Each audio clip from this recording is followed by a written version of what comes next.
வணக்கம். அன்பார்ந்த இணையதள நேயர்களை மீண்டும் www.qcrc.in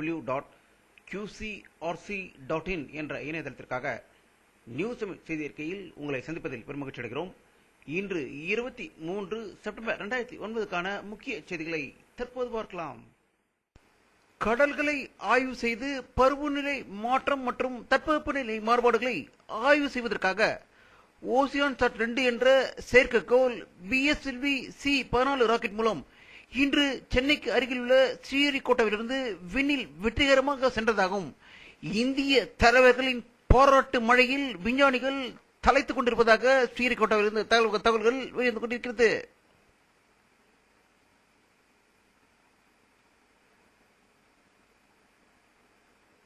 தமிழக முதல்வர் கருணாநிதி, துணை முதல்வர் மு.க.ஸ்டாலின் ஆகியோர் தலைமையில் சென்னையின் எல்லையை விரிவுபடுத்துவதற்காக இன்று தலைமைச் செயலகத்தில் கூட்டம் நடைபெற்றதாகும். இந்த கூட்டத்தின் முடிவில் தாம்பரம், ஆவடி 2 மாநகராட்சிகளை உருவாக்குவதற்கான திட்டத்தை தமிழக முதல்வர் கருணாநிதி அவர்கள் கணினி மூலம் பார்வையிட்டதாக தலைமைச் செயலகத்தில் இந்த செய்திகள் வெளிவந்து கொண்டிருக்கிறது.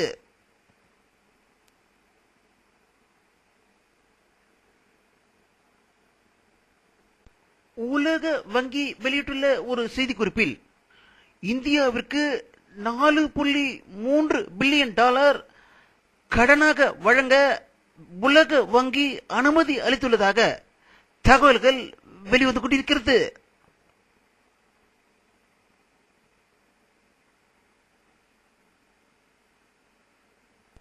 தமிழக உயர்கல்வி அமைச்சர் பொன்முடி அவர்கள் இன்று வெளியிட்டுள்ள ஒரு செய்தி அறிக்கையில் தமிழகத்தில் படிக்கும் கலைக்கல்லூரி மாணவர்கள் தங்களுடைய படிப்பின் போதே டிப்ளமோ படிப்பையும் படிக்கலாம் என்றும், இப்படிப்பட்ட படிப்பை இந்தியாவில் முதலில் தமிழகத்தில் அனுமதிக்கப்பட்டுள்ளதால் மாணவர்கள் கலைக்கல்லூரி படிப்பு மற்றும் டிப்ளமோ இரண்டையும் ஒன்றாக படிப்பது சாதனை புரியலாம் என்று அவர் செய்தி வெளியிட்டிருப்பதாக சென்னையிலிருந்து தகவல்கள் வெளிவந்து கொண்டிருக்கிறது.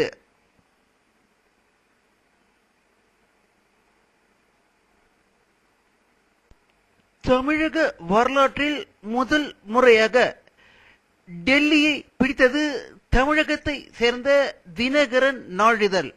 முதல் முறையாக டெல்லியிலேயே தன்னுடைய அலுவலகத்தையும் அச்சு இயந்திரத்தையும் வைத்து இன்று முதல் தினகரன் நாளிதழ் டெல்லி தமிழ் மக்களுக்கு சுவையான செய்திகளை வழங்க ஆரம்பித்திருப்பதாக டெல்லியிலிருந்து தகவல்கள் வெளிவந்து கொண்டிருக்கிறது.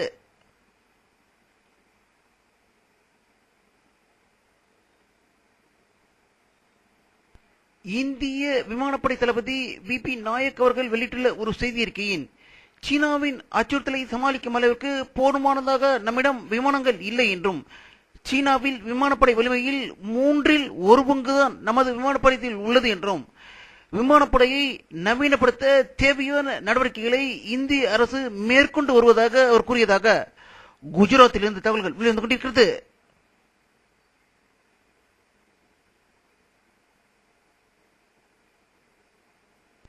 இந்தியாவுக்கும் பாகிஸ்தானுக்கும் இடையில் காஷ்மீர் எல்லையில் இன்று நடந்த பயங்கர போரில் 3 இந்திய ராணுவத்தினர் மற்றும் ஒரு மேஜர் உயிர் இழந்ததாக ஒரு அதிர்ச்சி தகவல் ஜம்மு காஷ்மீரிலிருந்து வெளிவந்து கொண்டிருக்கிறது. தொடர்ந்து அங்கு பதட்டம் நிலவுவதாகவே தகவல்கள் வெளிவந்து கொண்டிருக்கிறது.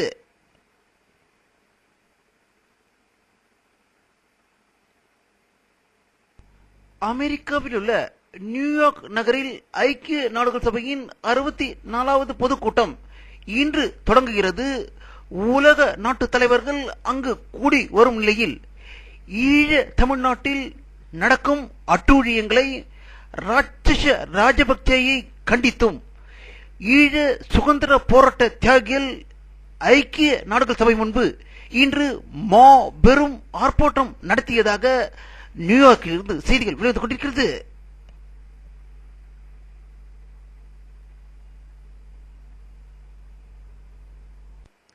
ஆப்கானிஸ்தானில் சாலை ஓரம் வெடித்த பயங்கர வெடிகுண்டு விபத்தில் அப்போவி மக்கள் 12 பேர் கொல்லப்பட்டதாக காபூலில் இருந்து தகவல்கள் வெளிவந்து கொண்டிருக்கிறது.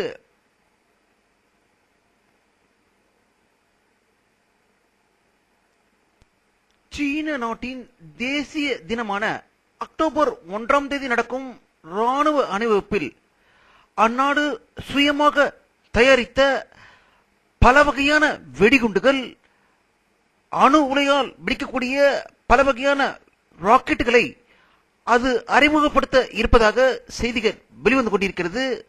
உலகமே அதை ஆச்சரியத்தில் பார்ப்பதற்கான தயாராக இருப்பதாகவே தகவல்கள் வெளிவந்து கொண்டிருக்கிறது.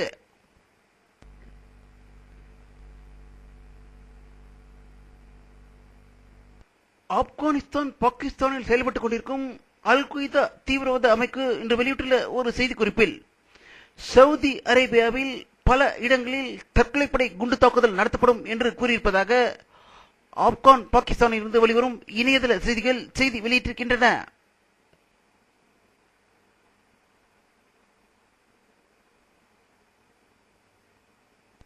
ஆஸ்திரேலியா நாட்டில் உள்ள சிட்னி நகரில் இன்று மாபெரும் புழுதி புயல் காற்று வீசியதால் மக்கள் கடும் அவதிக்கு உள்ளானதாகவும், 100 கிலோமீட்டர் வேகத்தில் இந்த புழுதிக்காற்று வீசியதால் குப்பைகள் அனைத்தும் சிட்னி நகரம் முழுவதுமே அடைத்துக் கொண்டது போல் காணப்பட்டதாகவும், இதில் பலருக்கு வியாதி வரக்கூடும் என்பதால் வீட்டை விட்டு வெளியே வர வேண்டாம் என்று சுகாதாரத்துறையினர் கேட்டுக்கொண்டதாக சிட்னியிலிருந்து தகவல்கள் வெளிவந்து கொண்டிருக்கிறது.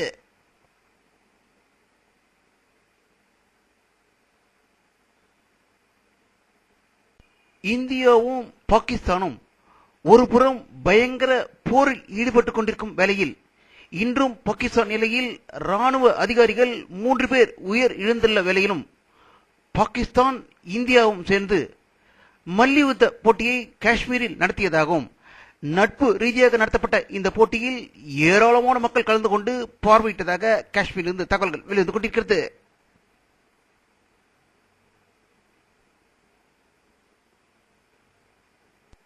வானிலை அறிக்கை 23 செப்டம்பர் 2009 பிற்பகல் 3 மணி எடுக்கப்பட்ட சேட்டலைட் புகைப்படத்தை தற்போது பார்த்துக் கொண்டிருக்கிறீர்கள்.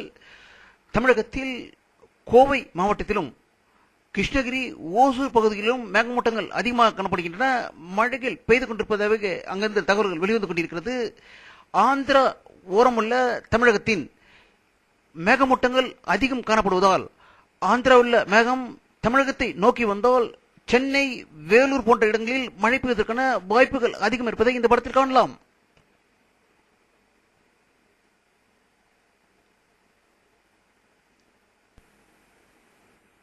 இத்துடன் இந்த செய்தி அறிக்கை நிறைவடைகிறது.